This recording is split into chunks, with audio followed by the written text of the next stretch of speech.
नमस्कार दोस्तों, आप लोग का स्वागत है आपके अपने YouTube channel unlimited power study पे। दोस्त, आज हम नील नदी के बारे में मैप के जरिए विस्तार से समझेंगे। नील नदी के बारे में महत्वपूर्ण बातें जो किसी भी एग्जाम में पूछे जाते हैं उसको हम पहले देखेंगे, उसके बाद हम देखेंगे नील नदी का विवाद आखिर क्या है। तो चलिए आज के हम सेशन की शुरुआत करते हैं। तो हम पहला जो क्वेश्चन ये आ जाता है कि नील नदी का जो उद्गम कहाँ से होता है। तो नील नदी का जो उद्गम होता है आपका विक्टोरिया झील से होता है। अब बात यहाँ जाती है कि विक्टोरिया झील जो है किन किन देशों के आसपास के क्षेत्रों में फैला हुआ है। तो युगांडा, केन्या और तंजानिया के आसपास के क्षेत्रों में फैला हुआ है। इसको हम मैप के जरिए देख लेते हैं एक बार। देखिए यहाँ पे दिख रहा होगा युगांडा का क्षेत्र ये वाला है, ये आपका विक्टोरिया झील है। ये केन्या का क्षेत्र है और ये आपका नीचे वाला जो क्षेत्र है तंजानिया का क्षेत्र है। इससे घिरा हुआ है कौन सा, विक्टोरिया झील।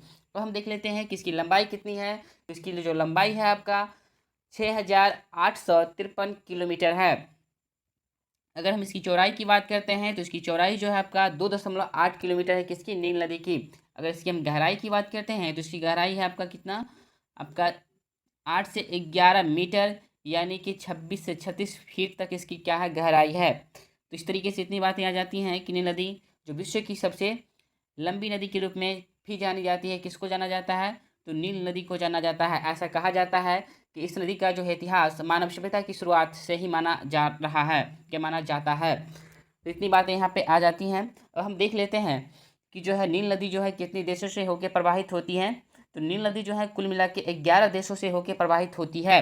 अब यहाँ पे बात आ जाती है कि 11 देशों में कौन कौन सा देश शामिल है। तो यहाँ पे देख लीजिए, इथोपिया, सूडान, मिस्र, Uganda, Congo Kinshasa, Kenya, Tanzania, Rwanda, Burundi, दक्षिण सूडान और इटालिया जैसे देश शामिल है। कुल मिला के 11 देशों से होकर प्रभावित होती है। इसके इसके नज़दीक जो है, इसके मुहाने पे जो शहर अवस्थित है उसका नाम है जिंजा, जुब्बा, खार्तूम और काहिरा। नील नदी को जो सहायक नदियां हैं उनका नाम है आपका व्हाइट नील नदी और आपका नीली नील नदी यानी कि ब्लू नील नदी, जो आपका इथोपिया में पड़ती हैं। अब हम देख लेते हैं, इसको मैप के जरिए से समझने की कोशिश करते हैं। देखिए यहाँ पे मैप है इसका। देखिए इसका जो उद्गम होता है कहाँ से होता है, हम लोग बताया था आप लोग को कि जो इसका जो उद्गम होता है विक्टोरिया झील से होता है। ये दक्षिण सूडान होते हुए यहाँ पे आपका जुबा एक जगह पड़ता है, वहाँ से आपका श्वेत नील नदी का उद्गम होता है। नीली नील नदी है ये जो है इथोपिया से निकलती है और खार्तूम नामक जगह पे जाके आपका नील नदी से संगम करती है और आगे जाके आपका आशबान नामक एक बांध बनाया गया है नासिर झील के नज़दीक में। आपको ध्यान में रखना है कौन सा झील के अंदर नज़दीक में, तो नासिर झील है उसके नज़दीक में कौन सा डैम बनाया गया है, तो आसवान डैम बनाया गया है। किसके द्वारा बनाया गया है ये डैम, तो ये डैम जो बनाया गया है आपका मिस्र के द्वारा बनाया गया है।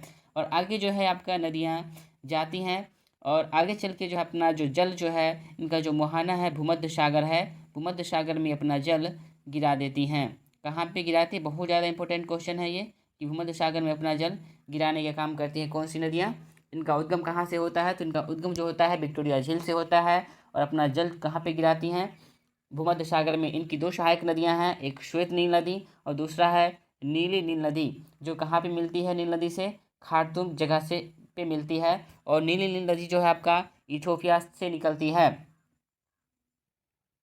ये आपका आसवान डैम है, आसवान डैम जो कहाँ पे बनाया गया था, जो आपका नासिर झील पे बनाया गया था। और ये नासिर झील जो है कौन सा नदी पे है, तो ये नदी नील नदी पे अवस्थित है। इन बातों को आपको ध्यान रखना है। मिस्र को नील नदी का देन कहा जाता है। अगर नील नदी नहीं होती तो मिस्र का कोई अस्तित्व नहीं होता। मिस्र की भाषा में नील नदी को इतेरू कहते हैं, जिसका अर्थ होता है नील नदी से ही मिस्र के लोगों का भोजन, पानी, परिवहन आदि की सुविधाएं प्राप्त होती है। नील नदी के दक्षिण हिस्से में नीली मगरमच्छ का घर है। यहाँ मगरमच्छ की सबसे बड़ी और सबसे खतरनाक प्रजाति पाई जाती है। अब हम देख लेते हैं कि नील नदी का विवाद आखिर क्या है, विवाद का जड़ कौन सी बातें हैं, उनको हम जानने की कोशिश करते हैं। देखिए विवाद का जो मुख्य वजह है वो है आपका ग्रैंड रेंसा डैम, जो इथोपिया के द्वारा नील नदी के सहायक नदी नीली नदी पे बनाया गया जा रहा है या बनाया गया है। यहाँ देख सकते हैं ये जो डैम आपका दिख रहा होगा द ग्रैंड इथोपियन रेंसा, ये कौन सा नदी बनाया गया है, तो नीली नदी बनाया गया है। जो किसका सहायक है, तो वो सहायक है आपका नील नदी का सहायक नदी है। विवाद को समझने के लिए हमें इतिहास की नब्ज को टटोलना पड़ेगा। सन 1959 में एक समझौता किया गया था कि नील नदी पर कोई भी देश डैम नहीं बनाएगा, लेकिन 1960 में मिस्र के द्वारा आसवान डैम बनाया गया, जो समझौता का उल्लंघन था। इथोपिया को मिस्र की दादागिरी से दिक्कतें थी। यही वजह थी कि इथोपिया ने 1959 के जल समझौतों को मानने से साफ तौर पर इनकार कर देता है। मिस्र ने आसवान डैम बनाया तो 1978 में इथोपिया ने भी एक डैम बनाने की बात की, लेकिन इथोपिया डैम का नींव सन 2011 में रखा, जिससे मिस्र और सूडान को आपत्ति जताई। मिस्र और सूडान को इस बात का डर सता रहा है कि इस डैम के बन जाने से नील नदी की 36% जल आपूर्ति घट जाएगी। आपको यह जानकर हैरानी होगी कि मिस्र में जो है एक वर्ष में महज 1 इंच बारिश होती है, लेकिन ठीक उसी समय इथोपिया में अच्छी खासी बारिश हो रही होती है, जिससे नील नदी के जलस्तर में कोई कमी देखने को नहीं मिलता है और मिस्र गर्मी के समय में इन जल का सिंचाई के लिए इस्तेमाल करता है। पिछले 4 वर्षों से मिस्र, इथोपिया, सूडान के बीच त्रिपक्षीय वार्ता का आयोजन किया जा रहा है, परंतु तीनों देश किसी समझौता तक पहुंचने में असमर्थ रहे हैं। अमेरिका ने नील नदी विवाद पर मध्यस्थता करने की सहमति जताई है।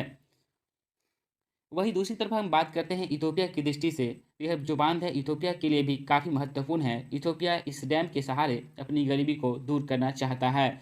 इस डैम के निर्माण से लगभग 6000 वाट बिजली का उत्पादन किया जाएगा, जिससे इथोपिया में बिजली के क्षेत्र में क्रांति देखने को मिलेगा। आपको जानकारी कैसी लगी? अगर जानकारी अच्छी लगी तो वीडियो को लाइक, शेयर एंड सब्सक्राइब अवश्य कर लेंगे। फिर मिलेंगे नेक्स्ट वीडियो में, तब तक के लिए धन्यवाद।